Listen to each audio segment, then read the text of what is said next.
This week we stay in France to meet the gorgeous Gauthier family. Philippe and his daughter Léa are one of the most popular racers in the SSV category. They have won twice the Balkan Off-Road Rally and are always looking for more and more adventures in the RBI events.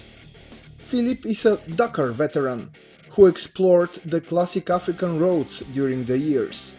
Now he is determined to help his daughter to relieve the same emotions with the typical French passion.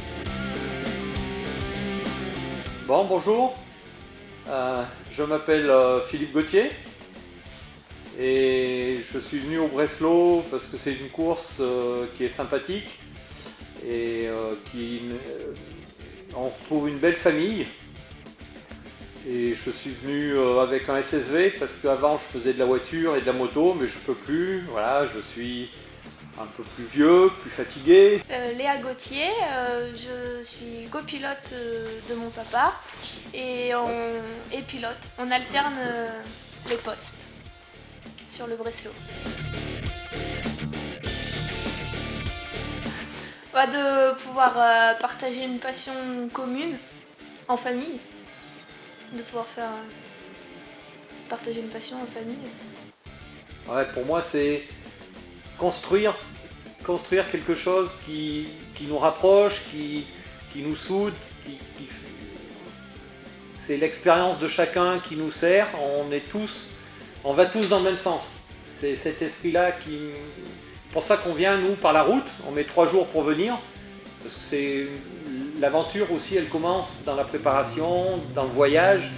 Et ce qui est intéressant de le faire en famille, c'est que chacun apporte une petite pierre à la construction de quelque chose qui peut être beau, quoi. Et puis pour moi, quand Léa m'a dit je veux faire un rallye, ça m'a tout de suite redonné envie de repartir, parce que ça faisait 15 ans que je faisais plus de courses. Et avec Isabelle, ça nous a redonné des souvenirs de ce qu'on avait fait avant. On s'est dit, c'est vrai qu'on a fait beaucoup de choses, il faut qu'on en fasse profiter Léa, il faut qu'on lui donne notre expérience. Et quand Léa a voulu faire le Breslau, je lui ai dit, d'accord, mais c'est toi qui conduis. Et on a partagé comme ça, et voilà, et petit à petit... Bon, mais moi, par contre, je copilote très très mal. Il m'apprend à conduire, alors du coup il regarde comment je conduis et il oublie un peu de regarder le roadbook. Mais c'est normal.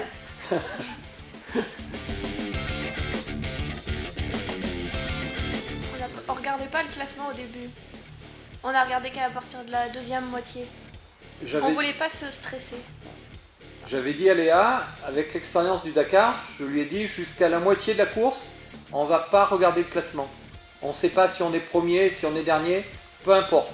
On roule à notre rythme et on essaie de ne pas faire d'erreur, donc pas conduire trop vite, pas se perdre. Et après, on regardera si on peut gagner une place ou...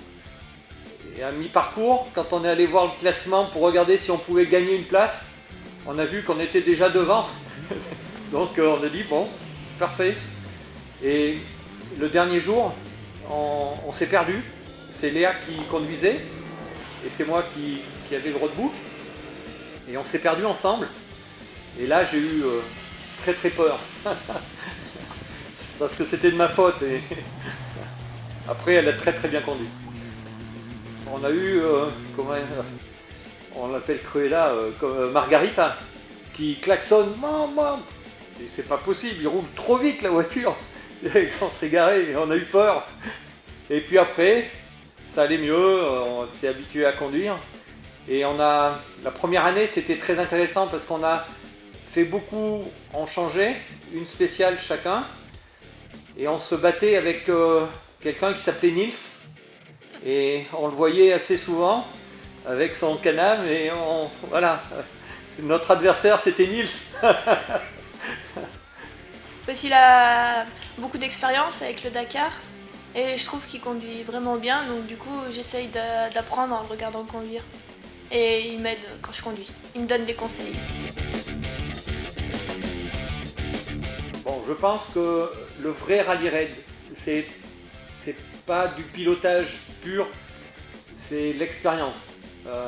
Le Dakar, il y a 20 ans, c'était se débrouiller, c'était réparer la voiture nous-mêmes, c'était vaincre chaque difficulté tous les jours. C'était pas une course où on est sur un circuit, voilà. Maintenant, le Dakar, c'est devenu beaucoup plus technique en pilotage. Et ce que j'aime dans le Breslau, c'est qu'on a une part d'aventure, encore une part d'aventure, et quelqu'un qui n'est pas forcément très performant au volant, s'il navigue bien, s'il ne casse pas sa machine, il est devant. Voilà. Après, il y a des gens qui savent faire les deux, bien sûr. Ceux qui gagnent, ils savent faire les deux. Mais on peut, je pense, avoir sur des étapes qui sont longues, et quelqu'un qui a la notion de la mécanique, du terrain, il va trouver à être toujours bien placé. Il faut pas que les étapes soient 20 km, 30 km, parce que là c'est un sprint.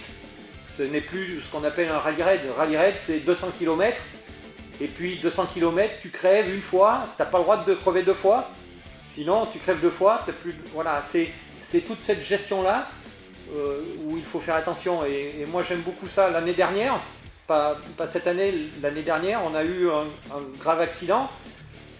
On a arraché tout l'avant du Polaris.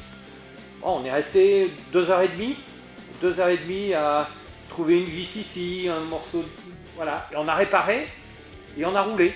Avec des sangles. On a roulé, on a mis des sangles et on a réussi par nous-mêmes à sortir de la spéciale. On finit 5e. Bon, c'est pas mal, quoi. Et c'est ce que j'aime un petit peu c'est ce que j'aime dans le rallye raid, et c'est ce que j'aime dans le Breslau. Et on a eu un accident le premier jour, et par ma faute, et après le Yamaha était trop difficile, il était comme ça, et Léa ne pouvait pas conduire, donc c'est moi qui ai tout conduit. Sur le Dakar, il y a un proverbe qui dit « Tant que tu avances, il y a de l'espoir. Si les roues elles tournent un petit peu, tu vas arriver au bout. » Donc on pensait que le podium serait plus dans nos cordes, mais finalement vers la fin de la semaine on a découvert qu'on était encore sur le podium. Le rallye raid, c'est ça, hein, on a des véhicules qui souffrent beaucoup, et on ne sait pas ce qui peut se passer le lendemain. Il faut vraiment bien entretenir la machine et avoir des machines qui soient très très fiables. Très fiables. Sur des courses plus courtes, on peut rouler très très vite et refaire la machine tous les jours, neuve, quand on a une grosse équipe. Nous, on a une petite équipe, donc on fait attention de ne pas trop casser la machine pour qu'elle soit performante le lendemain. J'ai trouvé un bouchon d'essence par terre, et il y avait c'est Nicolas, ouais. Il y avait Nicolas sur le départ, il était à 10 secondes de partir, donc j'ai couru pour voir si c'était son bouchon d'essence. En fait, elle a vu le bouchon, elle a dit c'est un bouchon RZR. Pas Yamaha. Et... Du coup j'ai couru voir Nicolas qui était à 10 secondes de partir, et j'ai vu que c'était le sien, donc je lui ai remis parce que c'était une spéciale longue, il fallait vraiment toute l'essence du réservoir. Et s'il n'avait pas eu le bouchon, on l'aurait retrouvé 10 km après sur le bord de leur piste. Mais ça aurait pas été sportif et fair play de ne pas lui donner. C'est pas... Et ce qui était difficile, c'est que nous on était 3e. Pierre-François, notre ami dans le même team, était 2e. Et Nicolas était devant. Si on ne remettait pas le bouchon, on faisait 1er et 2e. Mais c'est pas normal. Léa n'a pas hésité, elle a dit RZR. Elle a vu devant au départ, quand Nicolas prenait, il était en train d'être compté. Elle a couru. On n'a pas réfléchi, c'est naturel. C'est quelque chose qui... Voilà, sur du rallye raid, ça doit être comme ça, parce que c'est trop dommage d'abandonner le dernier jour pour une bêtise comme ça, quoi. Donc c'est tout à fait normal pour nous d'aller. Il était devant. Voilà, il était devant au pilotage et tout au long de la semaine, donc il devait rester devant même le dernier jour.